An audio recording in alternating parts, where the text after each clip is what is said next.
pessoal do meu canal, tudo bem com vocês? Bom, eu espero que sim. No vídeo de hoje eu vim trazer para vocês o primeiro episódio do podcast Encontro com Propósito. Você que nos assiste pelo YouTube ou você que nos escuta pelo Spotify, sejam muito bem-vindos. Hoje eu tô aqui e nesse primeiro episódio eu trouxe a Letícia. Ela vai estar aqui, a gente vai bater um bate-papo aí, vai bater um papo bem gostoso, bem legal, vai falar de Deus, né, Letícia? Chega mais pra cá pra você se apresentar. E é isso, a gente vai conversando aqui, vamos ver como que vai ser essa dinâmica. É o primeiro episódio, então se a gente errar alguma coisa, vocês relevem aí. Pode se apresentar, Letícia, seja muito bem-vinda, é um prazer ter você aqui com a gente. Bom, Paula, eu quero primeiramente agradecer a Deus por essa oportunidade, né, tão especial, né? Para mim é uma honra poder estar participando, assim, desse primeiro episódio, tipo um lançamento, né? E eu também é a primeira vez que eu participo de um podcast, então para mim é algo muito especial mesmo. Bom, para quem não me conhece, eu sou Letícia Hassegava, eu sou casada com o pastor Mauro Hassegava, esse ano nós vamos fazer 10 anos de casados. Olha, que maravilha, hein? Muito bom. E eu me converti há exatamente 10 anos atrás. Foi justamente no mesmo ano em que eu conheci meu esposo e a gente se casou, né, no final do ano. E pra mim, assim, tem sido um tempo de grande aprendizado, essa caminhada com o Senhor. Nós somos empresários, nós trabalhamos diretamente com a distribuidora Terra Life, né? E nós já estamos aí, conquistamos a 3ª graduação, né? Nós somos graduados Safira. Bênção, hein? E é um tempo muito especial da gente poder servir o Senhor. Então, Letícia, já que você tocou nesse assunto, né, de conversão, né, que está ligado aí ao seu casamento, a como você conheceu o seu esposo, a gente gostaria, né, que você contasse um pouco mais sobre essa história para nós, né, como que foi esse processo aí. Uma coisa tá ligada na outra, né? Então, assim, eu vou tentar ao máximo resumir a história, porque a história é longa. Então, eu nasci num lar, num mesclado de catolicismo e espiritismo. Então, eu nasci uma criança, assim, bem doente. Então, eu tinha muitas enfermidades. Naquela época, o pessoal não sabia do que se tratava. Então, eu fui na primeira parte da minha infância, extremamente doente fisicamente. E isso desenvolveu em mim, assim, uma grande insegurança em relação à vida e tudo mais. E por mais que eu tinha, assim, meus pais sempre junto, eles são casados até hoje, né? Então, eu recebi esse amparo, digamos assim. Eu tive uma criação familiar estável. Então, sempre junto com meu pai e minha mãe, sempre juntos, meus irmãos, todo mundo muito presente. Era aquela casa, assim, onde todo mundo vivia junto. Então, meus avós moravam ali, a minha tia morava junto, meus pais, meus irmãos. E eu cresci nesse ambiente familiar extremamente seguro e bem protegida por conta de ter sido uma criança bem doente. Então, essa parte aí de ser protegida e tudo mais, gerou em mim uma sensação de apego muito grande em relação à minha família. Então, ali até os 10 anos de idade, eu recebia esse excesso de proteção que, na verdade, eu vejo como algo que foi, por parte deles, algo de extrema inocência e necessidade. Por conta de tudo aquilo que eu sofria fisicamente, então a minha família me deu um amparo muito grande em relação a isso. Só que, por outro lado, como eu disse, eu cresci com uma insegurança muito grande. Então eu era aquela criança, assim, bem insegura, tímida, que tinha muito medo, fechada, introvertida, tinha muito medo das pessoas, tinha medo de me relacionar com as pessoas, de me abrir para o mundo mesmo, de me abrir, e eu sentia essa insatisfação por ser dessa forma. Então, apesar de eu ser dessa forma, dentro de mim eu me sentia insatisfeita, porque eu não queria ser daquele jeito. E quando eu cheguei ali na fase dos meus 12 anos, foi quando eu comecei a ver o mundo com outros olhos. Então ali, exatamente quando eu fiz os meus 12 anos de idade, eu comecei a ter acesso a um mundo que antes eu não conhecia. Então, apesar de na infância, por ter essa personalidade assim, bem introvertida, eu tive acesso a algumas coisas que só no futuro para poder falar a respeito disso, que ainda não é tempo. Tudo bem. Quando eu cheguei ali naquela idade de 12 anos, então eu comecei a ter acesso ao álcool de uma maneira muito fácil, por conta do contexto familiar, porque a minha família, apesar de ter aquela tendência ao catolicismo e ao espiritismo, a gente nunca foi praticante. Então não tinha aquela prática semanal de estar envolvido com esse tipo de religião, mas em relação às festas, era muito intenso na minha família. Então era festa de família e tudo mais, então se abriu uma nova possibilidade para mim me soltar. Então ali foi a primeira vez que eu tive o contato com o álcool.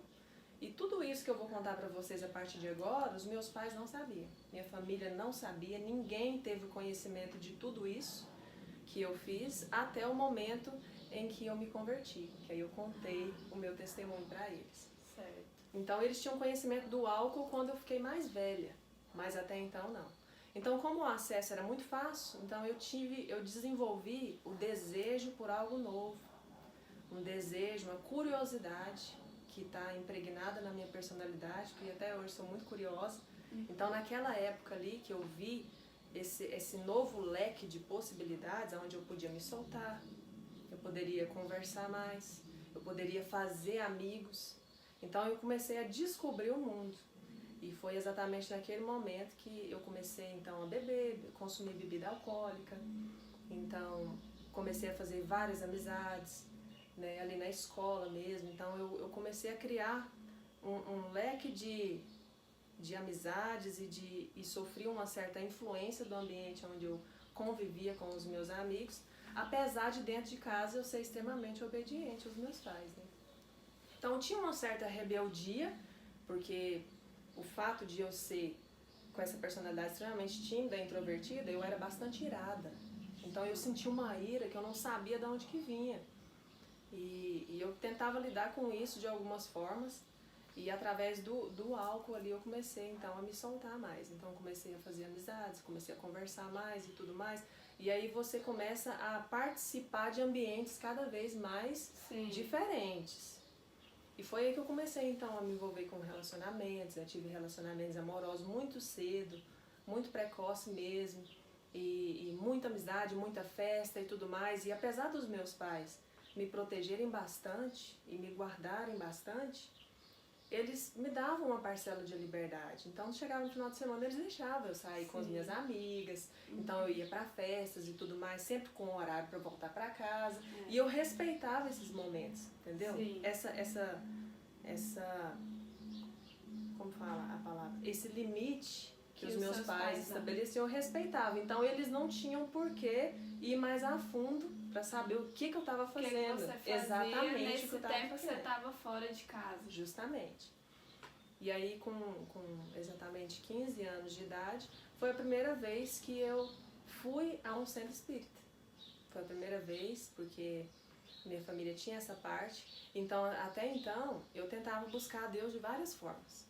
Nesse período de infância e pré-adolescência, ali, até os meus 15 anos, eu sempre queria conhecer Deus, eu queria me relacionar com Deus, mas da minha forma, né? Do meu jeito. E você tentava procurar também coisas para preencher o coração, né? Sim, para me tirar como daquele você lugar. Falou do álcool. Eu queria sair daquele lugar de introspecção que eu tinha entrado, e por ser muito medrosa dentro de mim, então o álcool ele me dava a coragem que eu precisava. E aí entrei nesse lugar do espiritismo, e eu gostava mais do espiritismo do que do catolicismo. Então, de vez em quando, nesse período, eu visitava a igreja católica quando me dava vontade. Quando me dava vontade, eu visitava a igreja evangélica. E aí, quando me dava vontade, eu ia no centro espírita. E eu sempre gostava mais desse lado do espiritismo, entendeu? Sim. Então, eu gostava muito mais desse lado. Era um lado que me atraía muito, por causa das práticas e tudo mais. E eu tinha uma trilha sonora, eu falo que era a trilha sonora dessa época, que era aquelas músicas bem pesadas, sabe? Aquele rock pesado, rap pesado. E isso tudo me atraía muito esse lado. E eu gostava de fazer aquelas práticas de tabuleiro, invocação de espíritos para falar com os mortos, e eu olhava, sabe? Minhas amigas e outras pessoas me apresentaram esse lugar, e eu gostava muito de participar de tudo isso. Sim. E aí foi quando eu misturei o espiritismo com o álcool e logo em seguida eu fui apresentada para as drogas. Mas não foi algo assim que, se perguntar para mim, falar, foram seus amigos que te apresentaram isso. Não foi. Foi algo que acontecia nos ambientes onde eu ia. As pessoas com quem eu me relacionava estavam envolvidas com isso, mas eles nunca me ofereceram isso. Mas eu sabia que eles participavam disso, que eles fumavam maconha, né? Usavam lança-perfume, bebia muito e tudo mais. Então eu tinha essa curiosidade de saber como que era aquela sensação. Porque eu já tinha a experiência do álcool, bem intenso. Isso tudo com 14, 15 anos. Muito novo. E aí, através do relacionamento que eu tive, eu menti para essa pessoa para que ela pudesse me dar para mim experimentar. Então eu enganei essa pessoa para que ela me desse. Falei que eu já usava antes e aí eu entrei nessa de também acrescentar a droga. Por causa do desejo de aprovação que eu já tinha, porque eu estava saindo daquele lugar de extrema timidez e entrando num lugar onde eu era extrovertida, brincalhona, comunicativa por causa do álcool e das drogas, né? E a droga, ela trazia algo que era importante pra mim, que era o quê? O controle sobre aquela raiva que eu sentia. Que era algo mais profundo, eu não sabia o motivo, mas eu sentia uma raiva, uma ira sem explicação. E quando eu usava a droga, ela trazia a euforia, a paz, a tranquilidade que eu precisava, no momento que eu estava sob aquela substância. E mais uma vez eu digo, meus pais não sabiam de nada disso. Eles não sabiam o que eu estava fazendo fora de casa. Porque eu não fazia dentro de casa, eu fazia fora. Sim. E quando eu melhorava, eu voltava para casa. Então eles não tinham a menor noção do que acontecia. E aí, como eu disse, eu estava bem envolvida nesse lado espiritual, né? Então eu participava de invocação de espíritos, conversava com espíritos e tudo mais, e no espiritismo de maneira bem intensa. Eu, numa loucura e com um desejo de aprovação das pessoas cada vez maior, por causa da carência emocional que eu tinha dentro de mim, eu cheguei aí num local onde eles vendiam, né, coisas consagradas, né, e eu comprei. Foi a primeira vez que eu comprei algo consagrado para mim usar, que era uma loção vermelha, assim, tipo um perfume, algo com um cheiro bem forte, consagrada à pombagira. E realmente era consagrado e lá tinha a finalidade de você usar aquilo. Era uma loção que eu ia tomar banho com aquilo. Sim. E como a gente já sabe, né, para quem já ouviu falar a respeito da pombagira e tudo mais, a intenção de usar aquela loção era atrair homens. Era atrair cada vez mais e prender esses homens a mim. Então eu queria de alguma forma dominar, exercer domínio sobre os homens, entendeu? Sim. E aí eu comprei aquilo propositalmente e tomei banho com aquilo várias vezes. Então eu acabei me consagrando, né? Me consagrando, tomando banho com aquilo consagrado à pombagira. E foi aí que eu recebi de maneira mais intensa essa má influência sobre a minha vida, né? E aí eu comecei a entrar numa série de problemas, de relacionamentos, e aí foi assim, por água abaixo, de água abaixo. Sim. Porque aí juntou tudo. Juntou o desejo de aprovação, juntou a carência emocional que eu tinha, com as práticas do espiritismo, com o álcool e as drogas. E aí, quando eu percebi, eu já estava traindo amigos, traindo os relacionamentos que eu tinha, eu estava passando por cima das pessoas, eu estava me achando a dona do mundo, era algo que era muito mais forte do que eu, entende? E foi exatamente aí que eu perdi o controle. Eu estava com 15 anos de idade, tinha perdido o controle completamente da minha vida. Então aquilo que era para resolver uma coisa, né, de você ser muito introvertida e tal, acabou ali saindo do controle e você perdendo amizades, perdendo pessoas, cada vez se afundando mais naquilo ali. Sim, eu fiquei conhecida como aquela que traía as pessoas, que era falsa, que era mentirosa e que dominava tudo e todos. Era muito arrogante, muito prepotente. E aí eu acredito que tudo isso que eu fiz influenciou demais e ao invés de trazer benefício, trouxe maldição para minha vida. Isso. Trouxe maldição, eu fiz um pacto, né? E então ali quando eu frequentava o centro espírita, eu sempre participava daqueles rituais que eles faziam ali, porque não era o de estudo que eu ia. Eu ia no esotérico. Então eu participava da consagração, então eu levava nome de pessoas para ali. Dali eu levava água consagrada.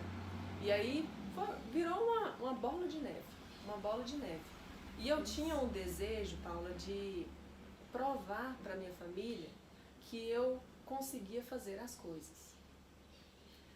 Pelo fato de eu ter sido super protegida na minha infância, que teve os seus benefícios com certeza, porque eu tinha segurança na minha família, por outro lado, dentro de mim, para você ver como que o diabo ele faz ele cria uma ilusão, uma mentira, né, dentro do nosso coração. E faz a gente acreditar naquilo ali. Justamente. Então eu tinha aquele desejo de provar para minha família que eu conseguia fazer as coisas.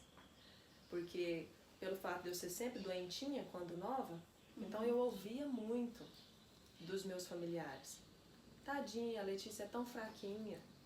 Nossa, mas ela é tão miudinha. Aí eu ouvi eles falando para outros parentes, quando eles vinham, na inocência, entende? Isso. Era na inocência, mas o diabo usava isso tudo contra mim. E aí eu fui gerando um complexo de inferioridade muito grande.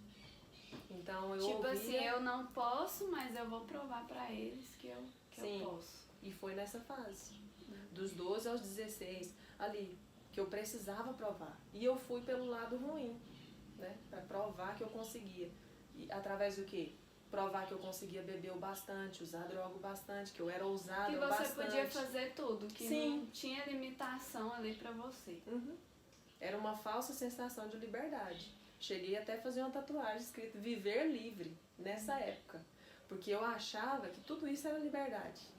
Eu achava que o fato de eu dominar nos relacionamentos e poder fazer o que eu queria com as minhas amigas e com os relacionamentos que eu tinha, e eu tava cuidando da minha própria vida e fazendo o que eu queria, entendeu? E é muito interessante esse assunto que você tocou, Letícia, da sua adolescência, porque essa fase de transição da criança para a adolescência, a fase ali da puberdade, a gente quer provar para os nossos pais, agora eu posso, agora eu mando, nada vai me impedir, você não me manda, e é aquela fase de aborrecência totalmente. Então, às vezes, mesmo você falando, né, que os seus pais não sabiam daquilo que você fazia até um certo momento, você queria ali provar que você conseguia fazer. Mesmo você estando com as suas limitações, você teve uma infância difícil, né, que você passou por enfermidades. Chega na adolescência, a gente quer fazer o que para os nossos pais? Eu consigo, né? Eu não preciso mais de você. É aquela fase da autodescoberta ali, que a gente acha que já está pronto para fazer tudo, que já é adulto, né? Então é aí que muitas pessoas se perdem nessa questão. Aí eu imagino que muitas pessoas que estão nos assistindo vai se identificar, né? Porque deixou ali de lado, às vezes na frente dos pais, tudo certo, respeitava os limites, mas quando os pais estavam longe, né? Como que era para essas pessoas, como que é, né, também. Então isso é muito interessante, esse fato que você tocou, esse assunto, por conta que muitas pessoas sofrem nessa fase de transição, né? Tanto por querer conhecer as coisas, ou também às vezes não teve ali um ensinamento dos pais, né? Os pais, é adolescente, também vai deixando um pouco de lado, né? Porque fala que essa é a pior fase da criação dos filhos. Então, isso é muito interessante. Pode continuar.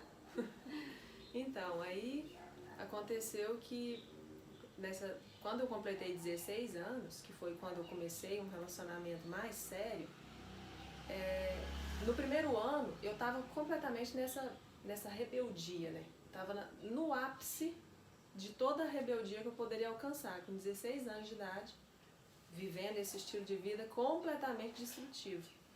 E aí eu entrei nesse relacionamento. O que aconteceu foi que no primeiro ano desse relacionamento, eu fiz todo tipo de malignidade para essa pessoa. Então eu semeei tudo de ruim que eu já estava cheia de coisas ruins, eu semeei na vida dessa pessoa. Você entregou isso. Simplesmente.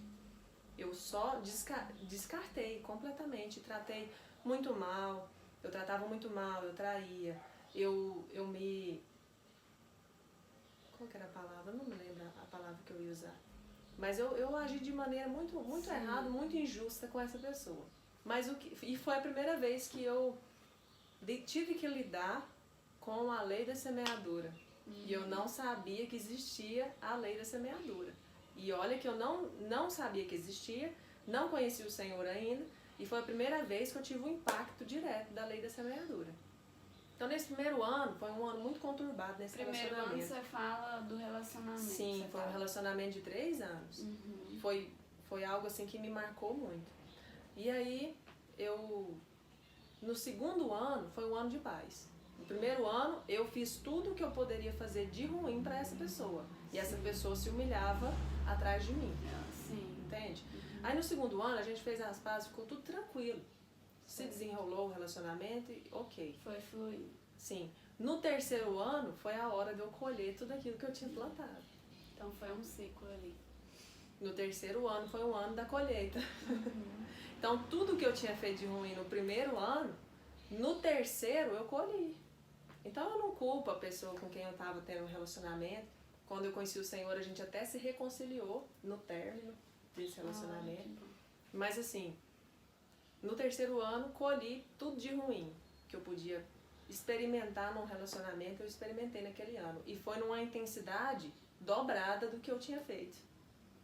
Então eu já estava ali entrando para os 18 anos nesse relacionamento e eu comecei a ser traída. Foi a primeira vez que eu experimentei a dor da traição. Então eu comecei a ser traída, eu comecei a ouvir que essa pessoa não tinha prazer de estar comigo, que não queria, preferia estar em outros lugares, com outras pessoas, que esse relacionamento não ia dar em nada. E dentro de mim, Paula, eu nunca tive o sonho de me casar. Eu não tinha vontade, eu queria ser livre. Então, pra mim, casamento era sinônimo de prisão. Sim. Então, eu queria ter os relacionamentos e tudo mais, talvez até morar com alguém, mas eu não tinha vontade de selar uma união com ninguém. Então, essa pessoa falava abertamente que não queria, que não ia dar certo e queria terminar e eu não conseguia, eu não deixava ele terminar comigo.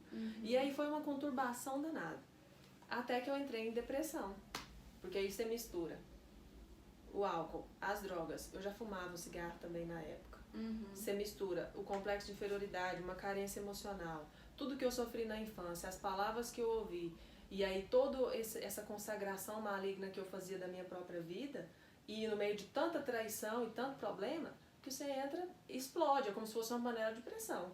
E aí minha vida explodiu, eu estava com 18 anos de idade e a minha vida tinha explodido completamente. Então com 18 anos de idade, eu estava já frequentando um psicólogo, porque eu não sabia lidar com as questões que estavam acontecendo comigo.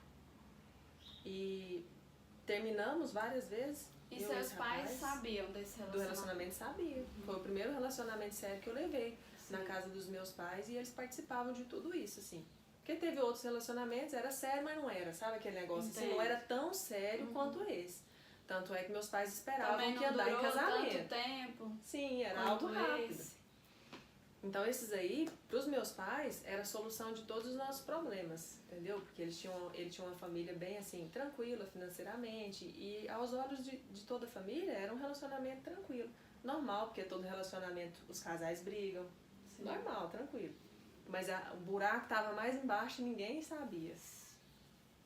Aí, nesse terceiro ano, aconteceu que eu entrei em profunda depressão por causa disso. E eu não conseguia sair. E aí eu já estava querendo largar as drogas e não conseguia.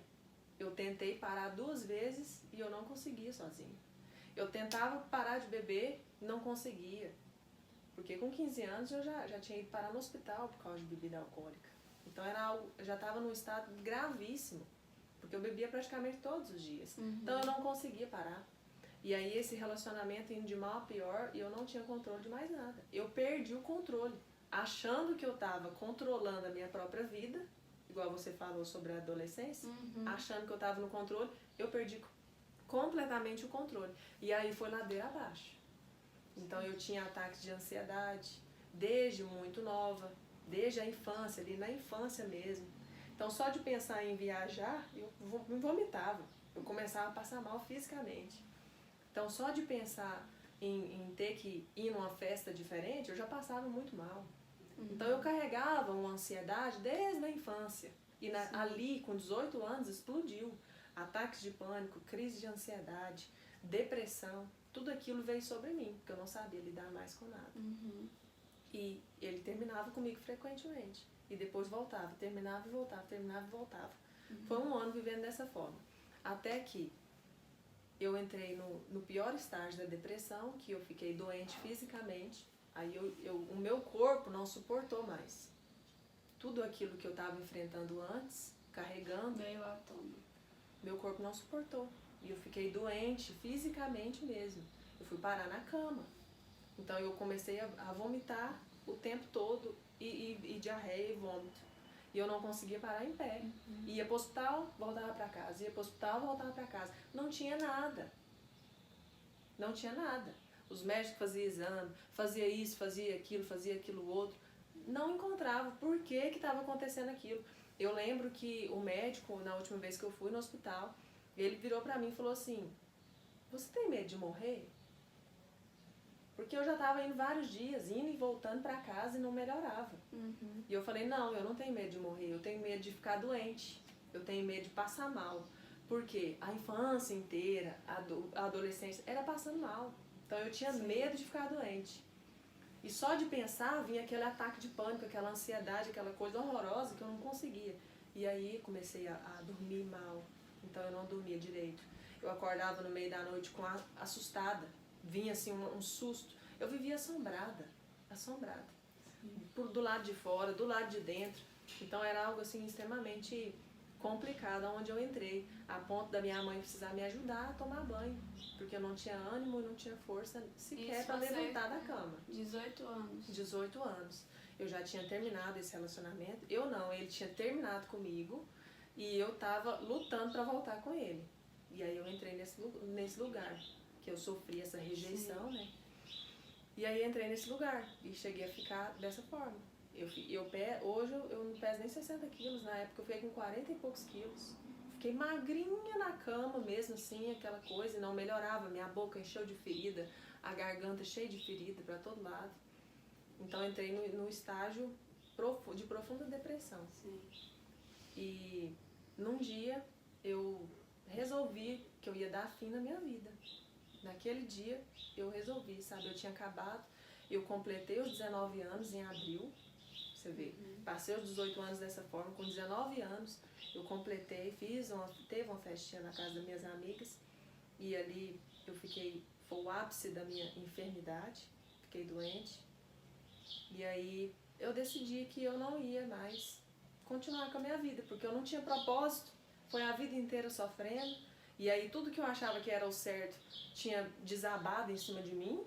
E agora eu estava colhendo as consequências das minhas atitudes. Minhas amigas tinham desaparecido naquele momento. Não tinha mais um relacionamento tão sonhado, que eu achava que seria o único relacionamento da minha vida. E eu estava frustrada. E eu pensei, eu vou dar um cabo da minha vida. Porque aí junta o fato de eu não estar bebendo naquele momento, não estava usando a droga naquele momento, que eu estava enferma.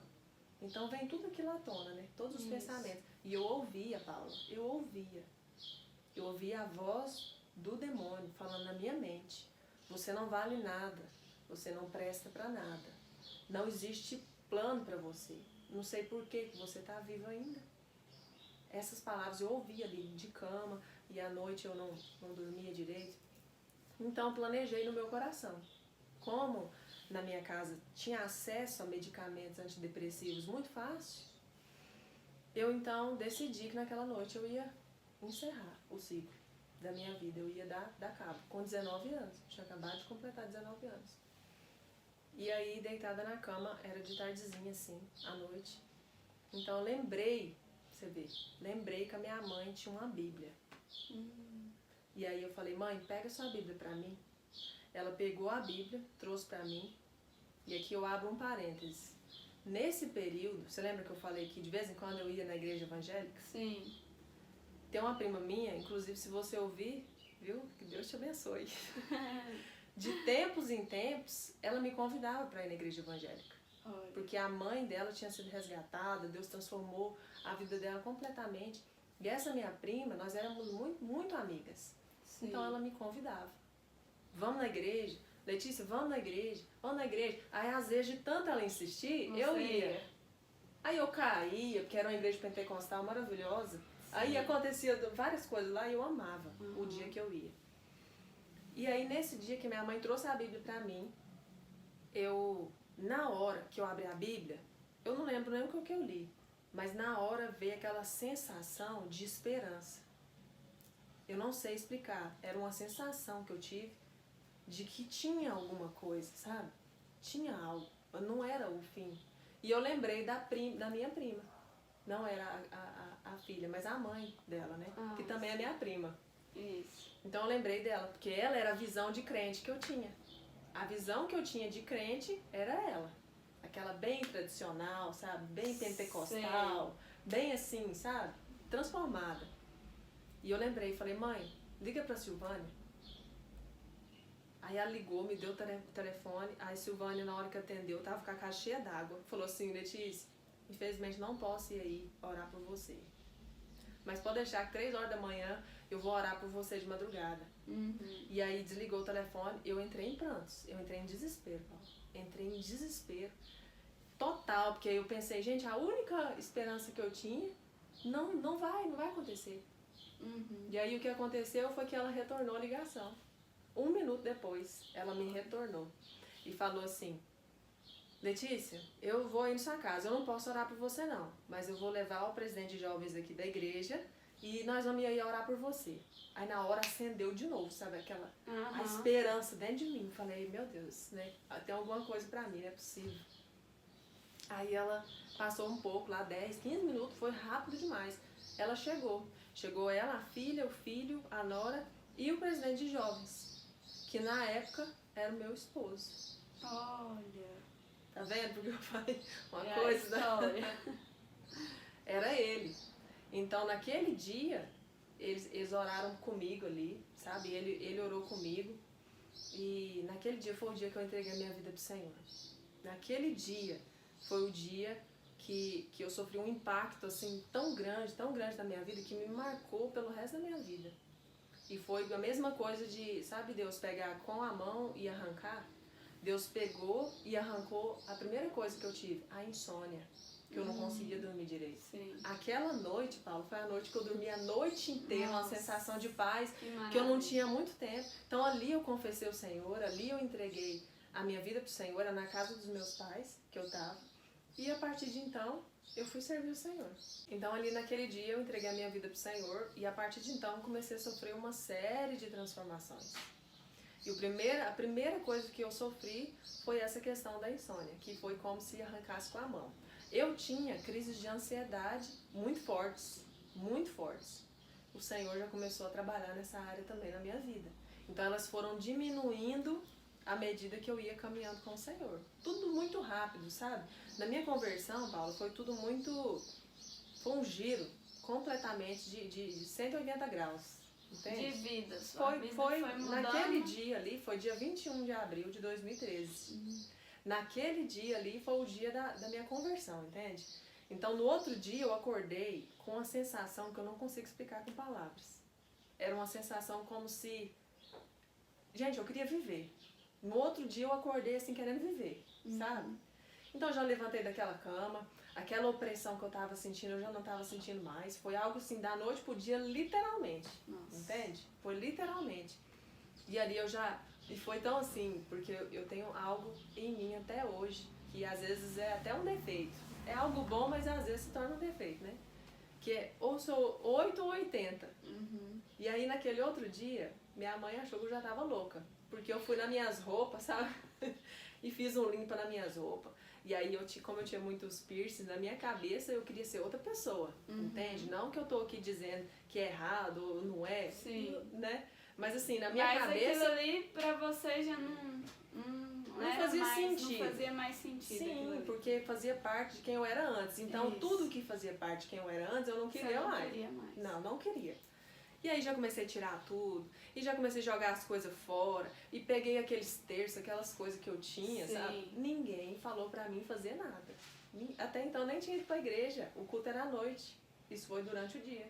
Ninguém falou pra mim fazer nada. Só oraram comigo naquela noite ali, eu recebi o Senhor, e no outro dia eu comecei a jogar tudo fora. E é interessante que você falou, porque muitas pessoas falam assim, não, eu não vou pra igreja desse jeito que eu tô, né? Às vezes a pessoa pensa já nas vestes, pensa naquilo que ela tem, né? Às vezes alguma imagem, alguma coisa.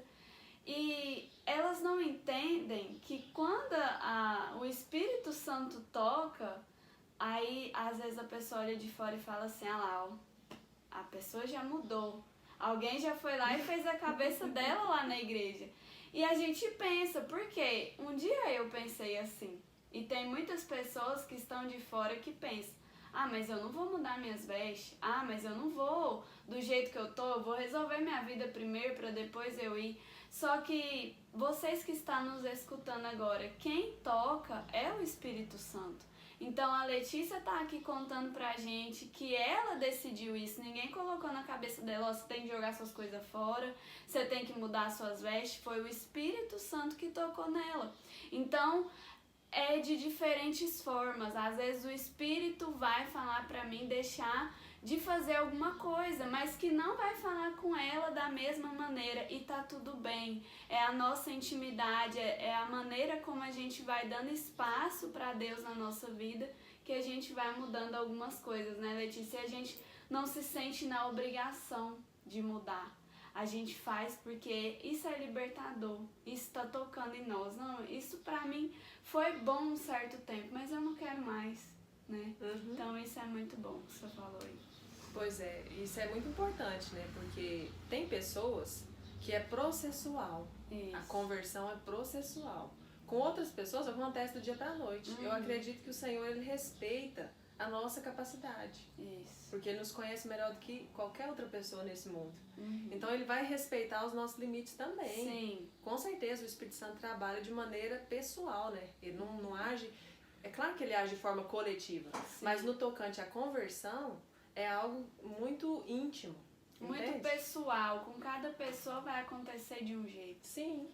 E nenhum tá mais certo que o outro. Não existe. Cada o um tem a importante sua é o história, processo. as suas vivências. E você passou tanto tempo ali, né, em sofrimento, que você não aguentava mais aquelas crises, né, chegou a querer tirar a sua vida. Então, tipo assim, quando aconteceu pra você, você já queria algo totalmente diferente ali. Tipo assim, não é depois, eu quero agora. Eu quero ver a mudança agora. Então, como você já tinha uma noite, muito tempo que você não dormia bem, né? Insônia, passando muito mal, e você conseguiu dormir bem, você já acordou uma outra pessoa, e isso é muito importante, sabe? Você já decidiu ali mudar tudo aquilo, né? Que você um dia tinha vivido, aquele passado de dor, né? De condenação, porque eu imagino que você se culpava muito. Sim, né? Com certeza. Então, isso é muito bom. Você tocou num assunto importante, porque esse processo da libertação da culpa foi algo que foi concluído no ano passado sobre a minha vida. Porque existe um processo também Sim. depois. Eu estou falando aqui só a respeito daquilo inicial, né? Aquilo que aconteceu inicial, mas o processo é uma caminhada com o Senhor. A vida é um relacionamento que vai até a eternidade com o Senhor. Então existem lugares dentro da nossa alma que é somente com o tempo que Deus vai alcançar aquele lugar. Não porque Deus não é poderoso para fazer da noite para o dia, mas tudo depende também da nossa entrega. Então, na medida que a gente vai se entregando, o Senhor vai nos transformando, né? Nos curando, nos libertando. Mas ali naquele dia, então no outro dia, joguei tudo fora. E aí minha família pensou, meu Deus, fizeram uma lavagem cerebral, mas eu ainda não tinha ido para a igreja, né? Ainda não tinha ido lá no local da congregação. E já tinha abrido mão de tudo e não queria mais nada que era no tocante às coisas do mundo, né? aquilo que era secular. Então peguei até os discos, os CDs e tudo aquilo. E eu queria acabar com tudo aquilo, sabe? Eu queria mudar Sim. completamente. Eu não queria mais participar daquilo que me fazia mal. Porque o que eu senti foi tão forte que eu não podia ficar parada, sabe? Em relação àquilo que eu tinha sentido. E aí naquele dia eu fui pra igreja, o pastor fez um apelo, né? E eu já tinha entregado minha vida pro Senhor, mas na hora que ele fez o apelo, eu tava só esperando a hora do final do culto pra me correr lá na frente e entregar a vida pro Senhor publicamente, sabe? Que eu queria contar. E aí, a partir de então começou assim, foi muito intenso tudo que eu vivi. Porque quem me discipulava era meu esposo. Olha aí, gente. Quem me discipulava era meu esposo. Porque o jovem, no culto de jovens, o pastor dos jovens lá, né, o presidente dos jovens na época, né, o líder dos jovens é aquele que vai estar cuidando dos jovens. Isso. Então eu estava lá para ser cuidada. E como ele foi usado por Deus para ir lá orar por mim naquele dia, então a pessoa a quem eu pedia oração, quando o ataque da ansiedade vinha, era para ele. Vocês criou um vínculo ali. Criamos. Foi assim, a primeira pessoa depois da sua prima. Sim. Isso, que você teve contato ali mais a fundo. Foi. Era com ele. Então, na sexta, eu ia no culto todo dia. Tinha 2 congregações dessa igreja. Aí eu ia no culto na segunda, terça, quarta, quinta. Sexta-feira não tinha culto. E eu ia sábado e domingo. Aí na sexta-feira que não tinha culto, quando chegava de tardezinha, começava a vir aquela ansiedade, sabe? Sim. Aquela coisa assim, aquele ataque de pânico. Vinha como se... Quem tem ansiedade sabe do que eu tô falando. Vem como se fosse explodir sua cabeça, vai subindo um fogo assim no peito da gente, horrível. E eu mandava mensagem de texto, não tinha WhatsApp ainda. Mandava mensagem de texto pra ele. Falava, Mauro, você pode orar por mim? Tô passando mal. Aí ele orava mesmo por mensagem e pronto. Melhorava. E eu melhorava, porque eu cria tanto no poder da oração ali, que eu melhorava. Comecei a ir pra igreja e tudo mais. Então, pessoal, eu resolvi que eu queria batizar. Logo de imediato eu resolvi que eu queria batizar. E quem dava curso de batismo na época era o meu esposo, pra variar. Pra variar era ele. E aí ele me deu o curso de batismo, na época tinha. Então todo domingo eu ia. E o curso de batismo foi algo assim tão intenso na minha vida. Porque a apostila que eles usavam lá falava muito sobre arrependimento e conversão. Sobre novo nascimento. E era tudo que eu buscava. Era algo que eu estava buscando e testificou no estudo, entende? E eu tive clareza das coisas de Deus. E no dia que eu me converti, Paulo, eu decidi que eu nunca mais ia colocar uma gota de álcool na minha vida, na minha boca. Nunca mais eu ia usar drogas, nunca mais eu ia fumar um cigarro, nunca mais eu ia fazer, sabe? Eu não ia ter relação sexual antes do casamento. Sim. Eu já tinha me decidido que eu ia servir o Senhor e eu era crente. Na minha cabeça eu era crente e não vem mudar a minha cabeça que eu sou crente a partir de agora. E aí eu estava sempre buscando o Senhor para Deus me fortalecer. E o Senhor é fiel que até hoje Ele me fortalece. E para a honra e glória do Senhor, nunca mais, até hoje, já fazem 10 anos, nunca mais eu precisei tomar uma gota de álcool. Não precisei, não senti aquela necessidade de participar de tudo isso. E isso é maravilhoso. Mas ali... Então, no momento que o Mauro começou a orar por mim, me discipular, ele me deu o curso de batismo. Ele fez o meu batismo, porque tinha um pastor que fazia o batismo e ele era o auxiliar. Sim. Então, ele participou desse meu processo de conversão de perto. E aí, ele me transpassava uma segurança muito grande. A palavra que traduzia o Mauro, quando eu lembrava do Mauro, ou quando eu via o Mauro, a palavra era segurança. Que era tudo que eu precisava. Era tudo que eu precisava, né? Me sentir segura. Sim. E aí, a gente não tinha nenhum tipo de conversa íntima sobre esses assuntos. Nada sobre isso. Era tudo só a respeito da palavra de Deus. Certo. Só sobre orientação e tal. E a gente viajava, ia para outras cidades. Na época, ele era presidente dos jovens e estava muito ativo no ministério itinerante. Então, ele viajava pregando a palavra de Deus. E algumas vezes eu pude ir, junto com o grupo de jovens. Eu ia também, para participar. E aí, ele estava eu não lembro, nessa época eu acho que ele já tinha terminado o noivado dele, porque ele chegou a ficar noivo, tinha 4 anos que ele já estava na presença do Senhor, ele chegou a ficar noivo com uma menina, mas não deu certo o noivado, ela mesma que terminou com ele, não foi pra frente, sabe? Ele teve outros relacionamentos ali na igreja, tentando, né, buscando um casamento. Ele estava com 28 anos de idade, se eu não estiver enganado. Então ele queria se casar. Um homem na presença de Deus estava lá em santidade, 4 anos servindo o Senhor, buscando o Senhor ali, né, que ele tinha voltado para a presença de Deus. Então ele queria casar, mas nós nunca falamos sobre esse assunto. Nesse meio tempo eu conheci um rapaz na igreja também, que eu comecei a conversar com ele, me relacionar com ele, só que foi tudo de maneira muito espontânea. Sabe por quê, Paula? Eu ainda estava apegada naquele namorado que eu tinha. Sabe aquele lá do passado? Sim. Que causou todo esse reboliço na minha vida? Eu tava apegada a ele ainda. Aquela lembrança, né? Era algo muito forte. Sim. Porque o que as pessoas não entendem, e aqui eu abro um parêntese de novo para falar, é que o sexo ele foi feito para o casamento. Sim. E no momento que você ultrapassa desobedece esse mandamento do Senhor e você começa a ter esse tipo de prática antes do casamento, você acaba se envolvendo na alma com essa outra pessoa. Então é uma ligação muito forte. É uma ligação muito forte. Você faz uma aliança com essa pessoa. O sexo ele tem poder de unir as pessoas. Então ele une as almas, entende? Sim. Então eu tinha um laço de alma com esse rapaz. Ainda tinha um laço de alma muito forte e eu queria que ele voltasse pra mim. Eu estava na presença de Deus, estava sofrendo a conversão, estava mudando meus pensamentos, estava se abrindo, estava experimentando coisas sobrenaturais. Porém, na alma eu ainda estava apegada a esse outro namorado, apesar de já estar conhecendo uma pessoa nova na igreja.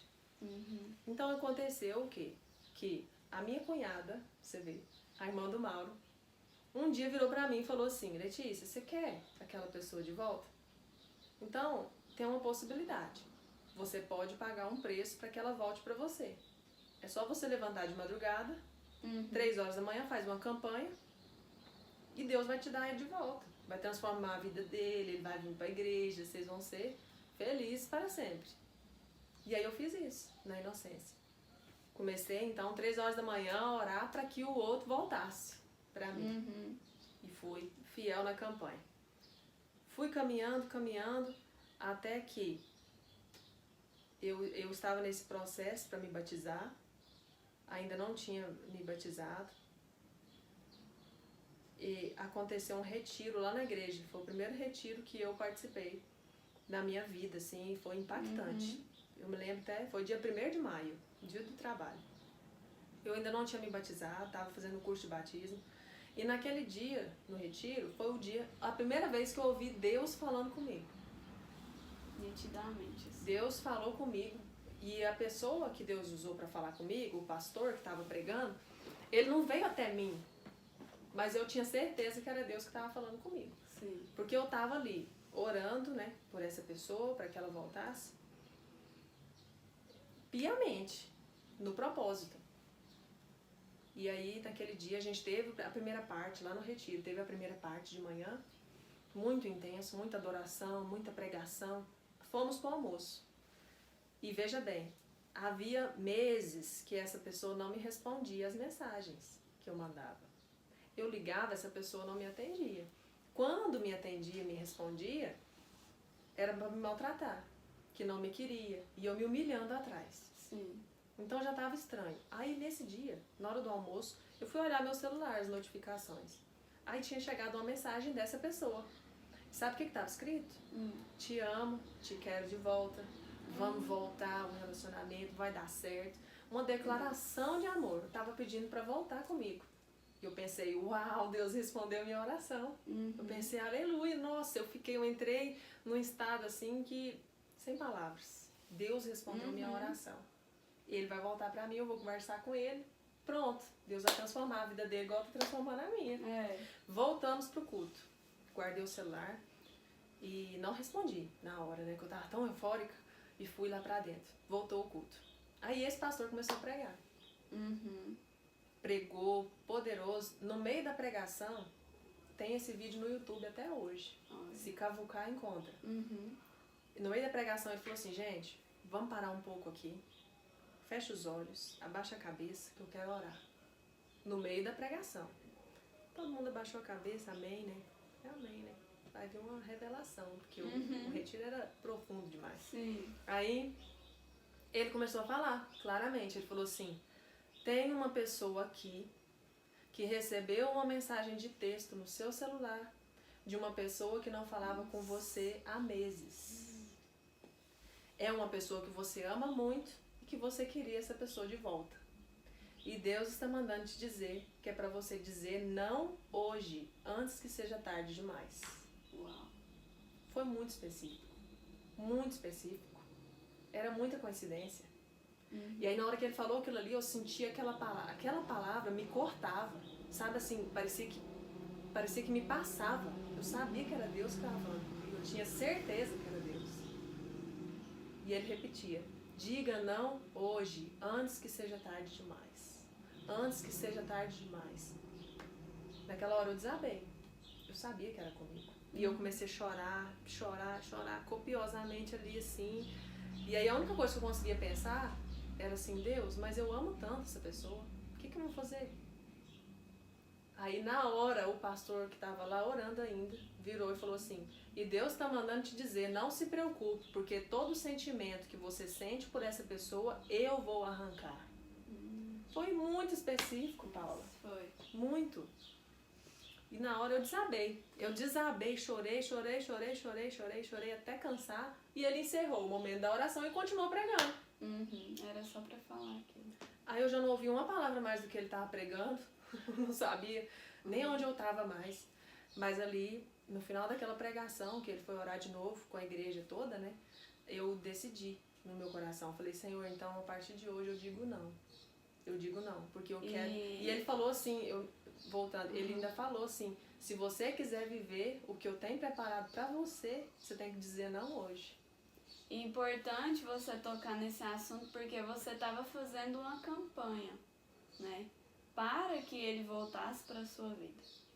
Então, quando você recebe aquela mensagem, você pensa, é de Deus. Mas você fala, não vou responder agora, porque eu estou muito eufórica.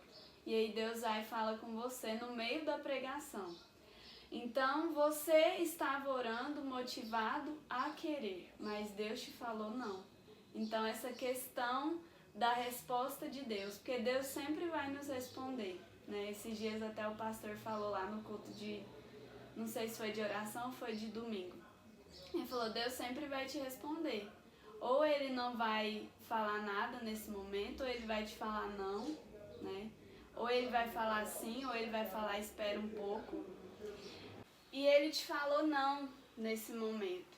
Então você colocou no seu coração que você não queria mais, que você ia seguir em frente. Como que foi pra você esse processo? Foi algo assim bem fácil, mais fácil do que eu imaginava. Porque de fato o Senhor falou que ia arrancar o sentimento e dentro de uma semana o Senhor arrancou completamente o sentimento. Então o que eu fiz? Eu saí do retiro e mandei uma mensagem pra ele. Eu falei, precisamos conversar. E ele pensou, nós vamos conversar pra voltar. E aí a gente marcou pra uns 2 dias depois da gente se encontrar numa praça pra gente conversar a respeito disso, né? E aí eu fui até lá, eu sentei com ele e aí comecei a pedir perdão.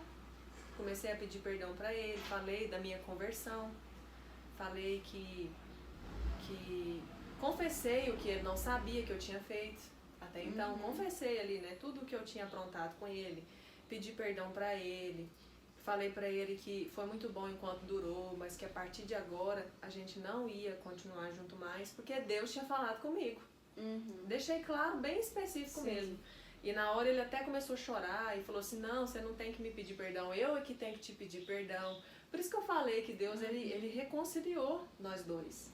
Nós colocamos um ponto final ali, muito bem resolvido. Porque tinha ficado uma história inacabada ali. Né? Quando vocês terminaram o relacionamento de vocês, parece que vocês ainda precisavam ter uma conversa para ambos os dois seguirem em frente. Né? O que é importante frisar é o quê? Eu estava pedindo algo que Deus não tinha para mim. Sabe por quê? Deus não vai contra a sua palavra. Isso. E o Senhor, ele fala muito, bem claro, a respeito de relacionamentos. E eu tava buscando o quê? Um jugo desigual. Porque na minha cabeça eu queria uma pessoa do mundo, que Deus ia transformar a vida dela, ele ia vir para a igreja, Sim. Deus ia transformar a vida dela e a gente ia viver feliz para sempre. Só que Deus não trabalha dessa forma. Então a gente tem o poder de escolher, com certeza. Deus te dá toda a liberdade para você escolher com quem você quer se casar.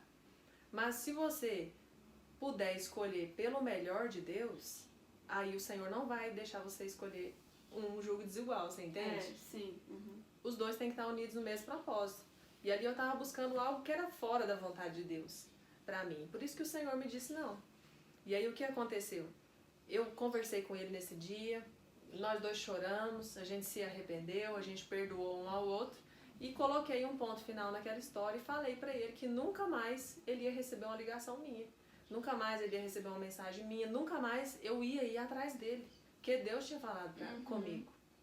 Porque antes eu ligava enlouquecidamente atrás dele, né? Sim. Então ali nós encerramos esse relacionamento. Foi algo de Deus, foi algo muito bom, foi algo assim em paz. E a gente seguiu a nossa vida. Aí, poucos dias depois, muito rápido, sabe? Isso tudo aconteceu assim dentro de 2 meses. Poucos dias depois, o meu esposo, ele estava orando com uma outra menina na igreja. Ou ele estava interessado nela, eu não lembro direito como que eram os detalhes. Sei que ele estava interessado nessa menina. E essa menina virou para mim um dia e falou assim que... O que é que o Mauro tá pensando? Ele tá achando que eu vou largar o fulano para ficar com ele? Não vou de jeito nenhum. Sabe assim, bem arrogante. E quando ela falou desse jeito, em relação ao Mauro, pra mim, na hora, eu senti uma indignação.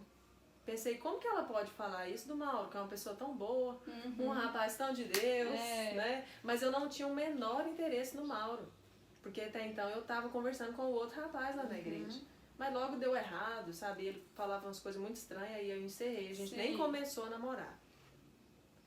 E aí ela falou isso pra mim, eu fiquei indignada. Eu pensei, gente, como assim? Né? Ela tá na presença de Deus aí e tal, e falando essas coisas dele. Aí aconteceu que eu quis falar pra ele. A justiceira foi defender o Mauro, né? Aí peguei, ele tava viajando, tava pregando, ele tava fazendo eu não lembro. Ele foi pregar em outra cidade, era 3 dias lá, sabe? E aí eu mandei uma mensagem de texto pra ele, falando o que tinha acontecido pra ele. Que a fulana falou isso e isso e aquilo. Aí ele me respondeu, porque ele era muito brincalhão. Ele me respondeu assim, se der tudo errado eu caso com você. E ele fala, Paulo, que ele não lembra disso. Que ele não lembra dele falar isso, que ele não falou isso, que isso é coisa da minha cabeça, mas não foi. Ele respondeu desse jeito. Se tudo der errado, eu caso com você. Aí na hora, foi o primeiro momento que eu pensei na possibilidade de me casar. Porque assim, eu tava lá na presença de Deus, eu tava conversando com esse rapaz, mas eu pensava que eu ia casar daqui uns 10 anos, que eu tava mergulhada no Senhor. Sim, eu queria me envolver com o Senhor, eu queria, sabe? Eu tinha acabado de terminar um relacionamento, falei, não, eu não quero saber disso. E aí nessa hora eu pensei na possibilidade de me casar com o Mauro. Pensei, gente, como será que seria, né? Mas na minha cabeça, ele nunca ia querer casar comigo. Porque eu me considerava muito impura. Por causa das coisas, o histórico que eu tinha. Eu pensei, o Mauro não vai casar comigo. Aí deixei, passou quieta, a gente continuou, terminei o curso de batismo, aí ele me batizou. Na época o povo nem queria deixar eu batizar na igreja, porque falaram que eu não estava preparada e tal. Mas mesmo assim, eu fui, Deus me abençoou e eu consegui me batizar no dia. E aí a gente começou então a cada vez mais aprofundar essa amizade. Que a gente foi desenvolvendo a amizade, aí ele começou a namorar com uma menina. Ele começou a namorar mesmo oficialmente com a menina que gostava dele e tal. Mas aí não deu certo, foi um namoro bem rápido mesmo assim, não funcionou os dois, não deu certo. E aí a gente acabou, por conta do vínculo de amizade, a gente se envolveu tanto que não houve nenhum pedido de namoro depois que ele já terminou com essa menina, entende? A gente só entrou em acordo e a gente já tava namorando. Sim. A gente não teve algo oficial, assim, a gente tava namorando, a gente simplesmente começou a namorar. Depois de poucos dias, ele fez uma brincadeira comigo e perguntou: quando que nós vamos casar? Aí eu falei: daqui a um mês. Falei brincando. Uau! Aí depois de um mês, aí os dias passaram e a gente combinou que dia que nós vamos marcar o noivado. Ah, tal dia. Nós começamos a namorar em julho. Em agosto a gente noivou. Mais 4 meses a gente casou. Mas nesses 4 meses aconteceram várias coisas. Sim. Muitas coisas mesmo, assim. Foi um período bem intenso, de muita perseguição, porque a igreja não aceitou, porque eu era recém-convertida. Eu ia ser uma pedra de tropeço pro ministério do Mauro. Sim. Era perigoso ele se envolver comigo. Eles não quiseram nem, no início não queriam nem deixar eu batizar. Que dirá o Mauro, gente. O Mauro era o braço direito do pastor na época. Então eles me viam assim, a igreja, as pessoas ali me viam com um certo preconceito por conta de ser recém-convertida. Mas como o Mauro acompanhou meu processo todo de conversão, então ele sabia que eu já tinha nascido de novo mesmo. Eu estava querendo algo sério com o Senhor. E a gente desenvolveu um relacionamento. Depois que a gente noivou, até aí estava tudo tranquilo. Minha família tranquila. Ah, a Letícia é assim mesmo, ela é empolgada, é muito impulsiva. Então, não vai dar em casamento nada não. Aí você falou da sua família, eles aceitaram de boa a sua conversão? Foi tranquilo? Foi meio assustador para eles, né? Porque foi radical. Sim. Mas minha mãe me apoiou muito, meu pai também. Mas porque eles também começaram a ver que você estava melhorando ali das suas crises, né? Era justamente isso que eles viam. Então, a igreja estava me fazendo bem. Porque o pessoal que olha de fora, eles pensam na igreja, né? Eles não pensam que eu tinha encontrado Jesus. Sim. Mas eu tinha ido para a igreja. Então, a igreja estava me fazendo bem. Porque eu estava mais calma, eu já estava mais controlada.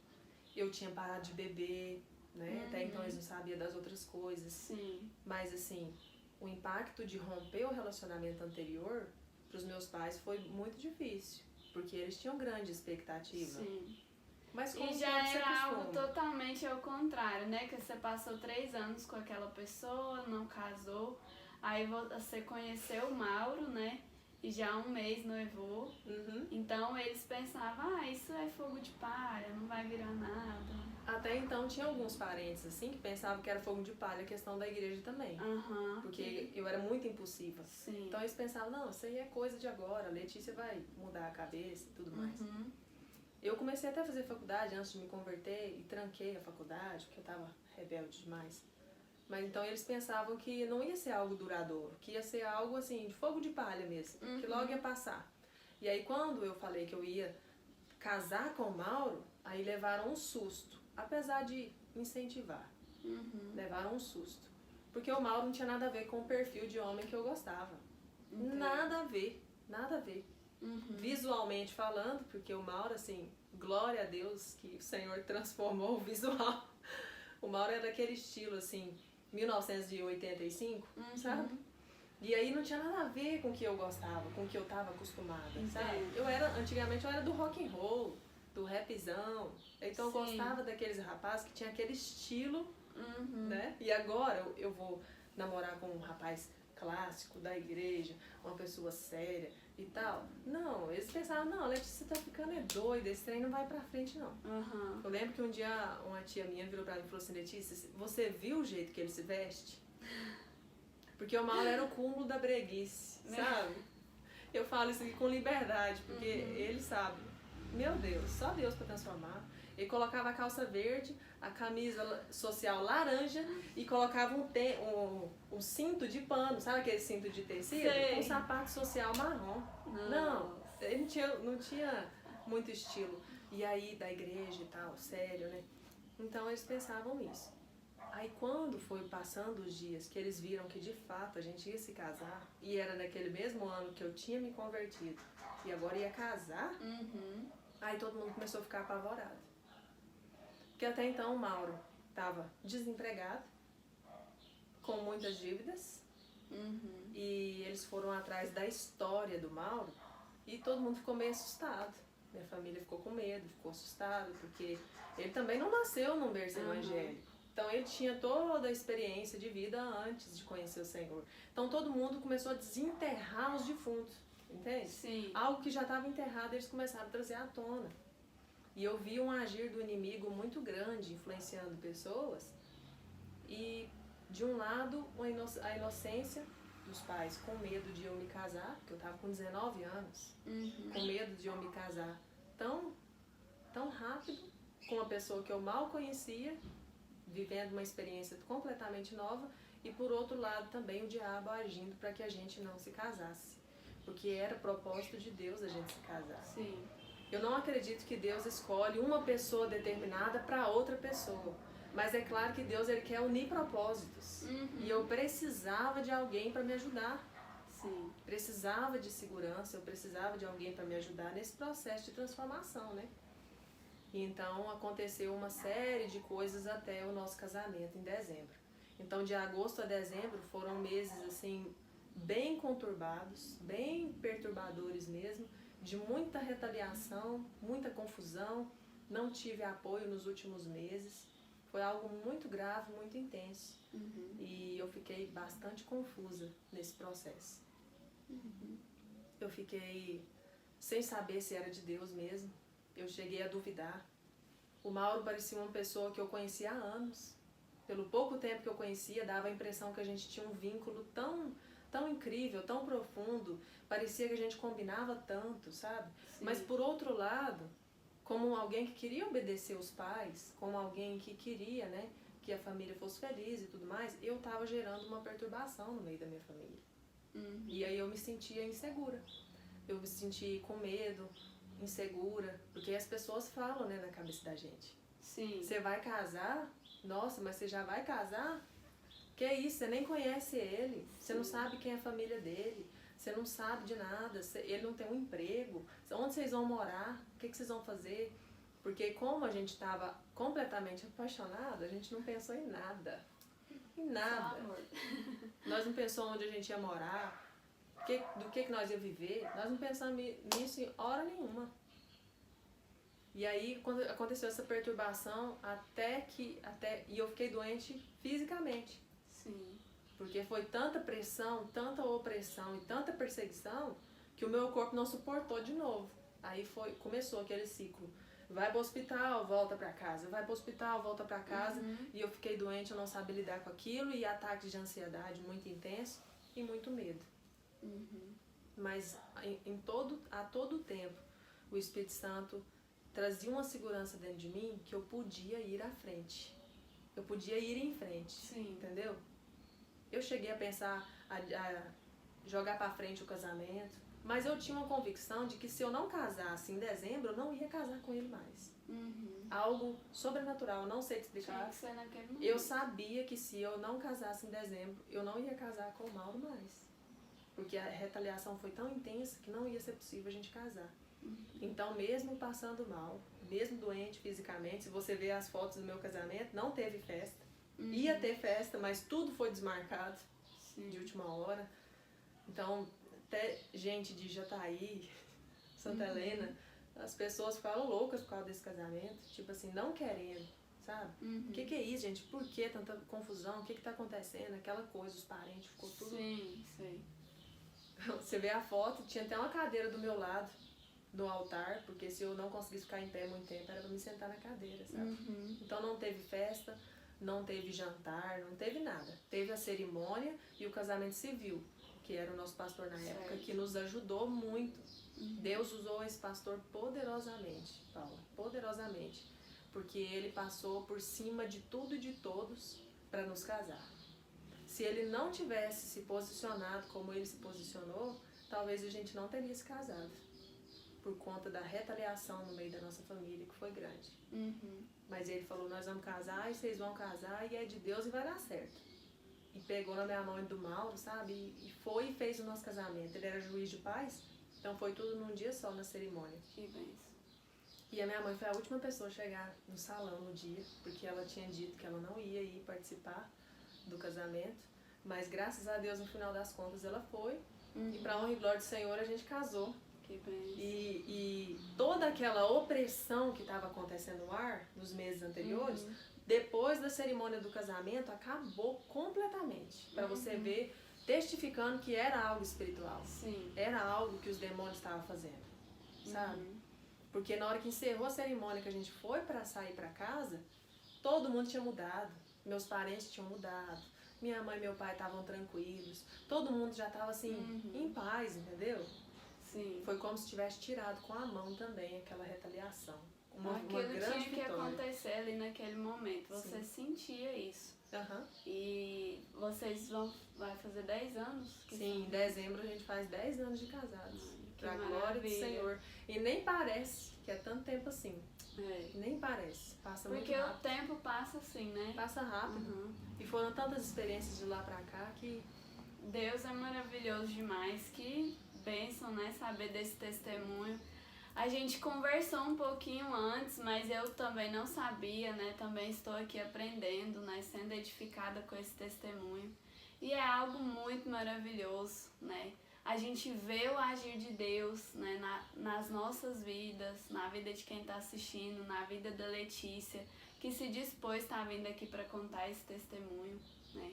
Então isso é muito maravilhoso. Contou vários testemunhos, várias experiências. Venceu a depressão, venceu as crises de ansiedade. Então isso é muito maravilhoso. E já que a gente está falando desse contexto, Letícia, eu queria que você falasse alguma história da Bíblia, alguma passagem que te chama muita atenção. Eu sei que a Bíblia por completo nos chama atenção, mas sempre vai ter aquela palavra que nos toca mais. Tem alguma palavra, alguma passagem que você... toca no seu coração, que você queria compartilhar com as pessoas? Fala aí pra gente. Tem, sim. Eu gosto muito daquele texto que está em 1 Coríntios, no capítulo 1, acho que do versículo 27 ao 29, que fala que Deus escolheu as coisas loucas desse mundo para confundir as sábias, e Ele escolheu aqueles que não são para confundir aqueles que são. Escolheu as desprezíveis, né? Tudo isso para que nenhuma carne se glorie diante de Deus, entende? E esses foram os primeiros versículos assim que Deus trouxe ao meu coração. Foi a primeira vez que eu contei o meu testemunho, assim que eu me converti, foi esse texto que me chamou a atenção. Porque o Senhor, ele fala comigo até hoje muito a respeito disso. Porque se eu olhar para mim, não existe capacidade alguma.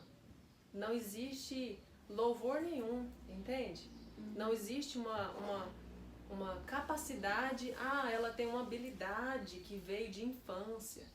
Ela tem uma capacitação, um dom, algo que nasceu com ela nasceu para ser assim. Não, ao contrário, eu tinha todas as alternativas para dar errado.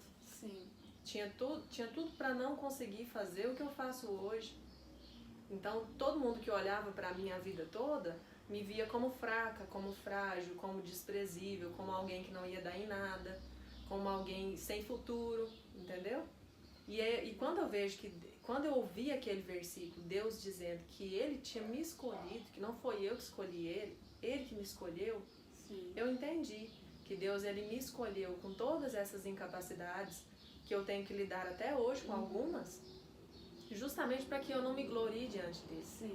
Então Ele pega uma pessoa que não era nada e coloca ela num lugar de honra. Tudo para que ninguém se glorie, porque a glória ela é de Deus. Então toda a capacidade que eu tenho em mim hoje foi o Senhor que me entregou. Se eu tenho alguma habilidade, foi Deus que me entregou. Eu não tinha nenhum tipo de habilidade, nenhum tipo de capacidade, nenhum tipo de dom.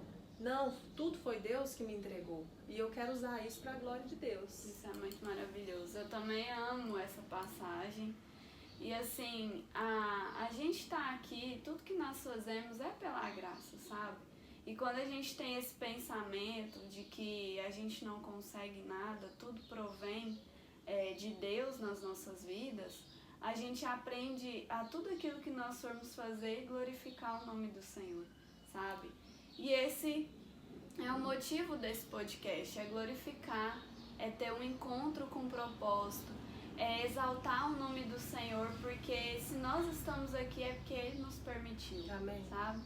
Então, assim, é um papo de muito proveito, né? De muitas experiências. Eu tenho certeza que muitas pessoas estão sendo edificadas.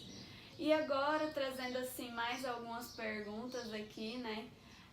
Você gosta de viajar? Tem algum lugar que você gostaria de conhecer, né? Que você... Nossa, eu tenho um sonho de ir nesse lugar. Tem algum lugar que você... Nossa, Se eu Pode puder, falar 3. Posso falar só 3, né? Uhum. Só 3, hein? Só 3. Olha Eu sou uma desafio. pessoa que tem muita curiosidade, como eu já disse. Sim. Então eu sou muito atraída por outras culturas. Então, assim, outras línguas, outras culturas, outras comidas. Tudo que é diferente do que eu tô acostumada, pra mim me atrai. Então, assim, em primeiro lugar, o lugar que eu tenho... Nossa, desde criança sempre tive o sonho de conhecer. E eu creio que um dia o Senhor vai me levar lá nos Estados Unidos. O primeiro lugar, o lugar que mais me chama a atenção é a América. Não existe outro lugar assim que mais me atrai a não ser lá. Eu gosto muito da cultura, eu me identifico muito com a cultura deles lá. E eu tenho vontade de ver as paisagens, porque você vê que é um país de primeiro mundo, é completamente diferente aqui do Brasil, né? Nos detalhes, das mínimas coisas às maiores. Então, pra mim, é o país que mais me chama a atenção, mas eu também gosto de algo mais medieval. Então, a Escócia me chama muito a atenção, porque lá tem muita construção medieval, histórica. Então, tudo que remete a esse lado histórico assim, também me chama muita atenção. E a Suíça, que aqueles Alpes lá, meu Deus do céu. Que maravilha. Aqueles lagos, aquelas coisas lá, pra mim, meu Deus, é muita curiosidade. Então, eu tenho vontade de ir mais pro exterior do que pro interior. Sim. Muita vontade. Mas você já viajou muito, já conheceu alguns lugares assim, ou ainda não? Já viajei assim, pro Nordeste, aqui no Brasil, né? Já conheceu eu gostei de as algumas praias, já fui no Espírito Santo também conhecer lá. E mais aqui no interiorzão mesmo, sabe? Sim. Mas assim, viagem longa mesmo, muito difícil. Muito bom. Eu amo viajar, né? Sou suspeita pra falar. Assim, e tenho muita vontade de conhecer outros países também. Mas vai dar certo, né? Deus vai nos honrar com essas viagens aí. E como você se vê, Letícia, daqui a 10 anos? Você se vê fazendo o quê? Tem algum projeto, alguma coisa? Algo que você pensa em realizar? Enfim. Bom, essa pergunta assim, é uma pergunta que é meio... Ela é bem abrangente, né? Sim. É bem abrangente. E eu já percebi que eu não consigo fazer metas muito longas. Entendi. Porque o Senhor, a cada ano que passa, tem me surpreendido tanto que eu tenho abandonado, apesar de amar fazer metas, listas. Eu sou mulher de fazer lista. Sim. Mas assim, como o Senhor já me direciona para coisas às vezes tão diferentes daquilo que eu acho, então eu não tenho assim, um plano para daqui 10 anos. Mas falando de um modo geral, com certeza eu já vou ter um livro publicado. Inclusive, eu estou até no processo de escrita do meu primeiro livro. Olha aí, gente, notícia em primeira mão para vocês aqui, hein? Eu estou com um projeto de, nesse ano, já terminar. Então, a minha meta para esse ano é terminar... eu quero ser a primeira a ler esse livro. terminar essa escrita que está em andamento. Então, daqui 10 anos eu quero estar com um livro publicado. Quem sabe 1 ou 2 filhos, não sei. E, com certeza, já ter conhecido o exterior. Sim. Com certeza. Isso daí já é algo assim que eu tenho muito desejo e com certeza o Senhor vai me proporcionar isso. Vai sim. E com certeza eu vou continuar trabalhando com pessoas, porque eu amo estar no meio de pessoas. Tanto em relação ao meu trabalho como no ministério, eu gosto de estar muito envolvido com pessoas, sempre envolvido com pessoas. Não sou o tipo de pessoa que gosta de ficar solitária, sozinha, não. Então, com certeza eu quero estar disponível para ajudar as pessoas, porque como eu compartilhei com você, nós fomos pastores locais durante 6 anos. Sim. E agora a gente está à disposição do Senhor. O Senhor nos trouxe há 7 meses para um novo tempo. Então a gente está aqui na dispensação do Senhor, orando, pedindo um direcionamento do Senhor. Não sei se a gente vai, eu e meu esposo, né, quando eu digo a gente, se eu e meu esposo nós vamos entrar de cabeça no ministério itinerante ou se o Senhor tem um ministério específico para nós na igreja local. Certo. Mas nós estamos à disposição e com certeza a gente vai continuar trabalhando com gente. Sim, tudo. Que é o que a gente ama. Independente daquilo que o Senhor falar, é com pessoas. É com pessoas. E é isso aí, cuidar de pessoas. Sim. E Letícia, eu queria que você falasse um pouco, né, pro pessoal. Como ter mais intimidade com Deus? O que você faz para se aproximar do Senhor? Que eu tenho certeza que muitas pessoas têm essa dúvida, né? Para manter essa constância, para manter essa chama acesa. Eu queria que você falasse pra gente. Eu acredito muito que a disciplina tem um papel fundamental. Não a questão, a disciplina religiosa em si, ou ritualística, entende? Sim. Mas uma questão de você ser disciplinado na busca das disciplinas espirituais, no dia a dia mesmo. Então você está sempre ali em oração, jejum, leitura da palavra, não tem segredo. É o básico que vai te manter. E Sim. sempre deixar o seu coração aberto para o Senhor. Estar sempre ali honesto diante do Senhor e completamente rendido faz total diferença. Entende? Sim. Se consagrar. Como assim? Então eu vou ficar trancado no quarto e vou ficar consagrado? Não, mas consagrar seus olhos, consagrar os seus ouvidos, isso aí ajuda muito. Porque às vezes na correria do dia a dia a gente não tem tanto tempo para gastar horas em oração, horas lendo a palavra, ou tempo demais de jejum. Não, mas se você consagrar aquilo que você assiste, aquilo que você ouve, e estar sempre ali tirando um tempo para oração, leitura da palavra, com o coração aberto diante do Senhor, com certeza isso daí é o caminho para você ter mais intimidade com o Senhor. E a honestidade, ela é fundamental nesse processo. Porque você não pode tornar a sua prática de oração um ritual vazio, onde você repete palavras. Você já acostumou a orar, então você fala e nunca ouve o Senhor, nunca fala o que você está sentindo realmente. Então você ser honesto com Deus faz total diferença. Sim. Falar das suas fraquezas, falar como você está se sentindo no dia, entende? Porque aí o Espírito Santo vai trazer um direcionamento sobre essa área na sua vida. Então você se apegar ao básico e ser constante, não parar nunca, constância, com certeza isso aí vai fazer você ser mais íntimo do Senhor. Amém. Então é isso, gente, que delícia esse papo, né? Quero agradecer aqui a presença da Letícia novamente. Tô muito feliz por ter gravado esse primeiro episódio, né? Foi muito bom. E pra quem não sabe, a Letícia tem um canal no YouTube, né? Ela tem um Instagram onde ela fala da palavra do Senhor, ela ministra também a palavra, tanto ela como o esposo dela. Então eu vou deixar o Instagram dela aqui, o canal dela, para vocês seguirem ela, para vocês conhecerem melhor. Vou deixar também o link na descrição, se vocês tiverem alguma dúvida é só clicar que vocês já vão cair direto lá. E é isso, gente, eu agradeço muito a presença de vocês, espero que vocês tenham gostado bastante. Desculpem pelos barulhos externos, né, caminhão, carro, moto passando toda hora na rua.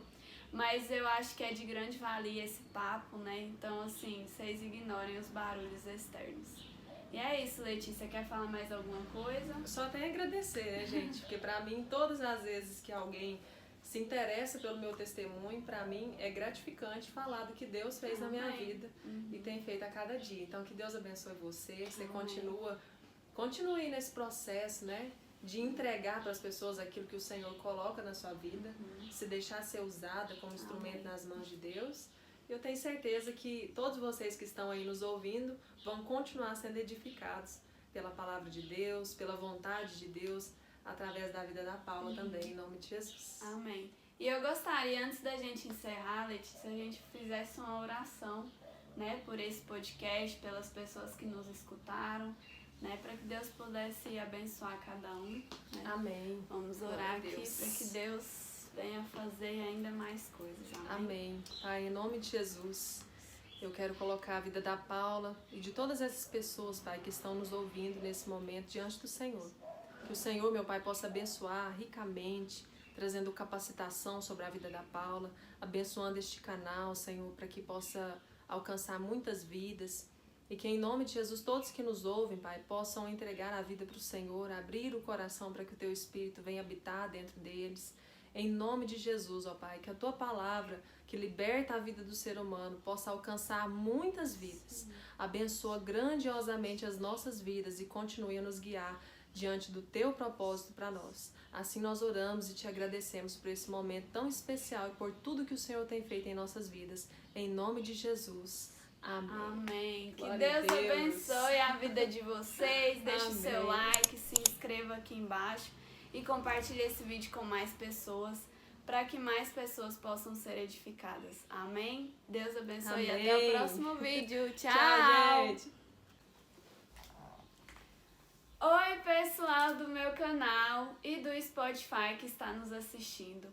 Hoje começa o nosso podcast Encontro com Propósito.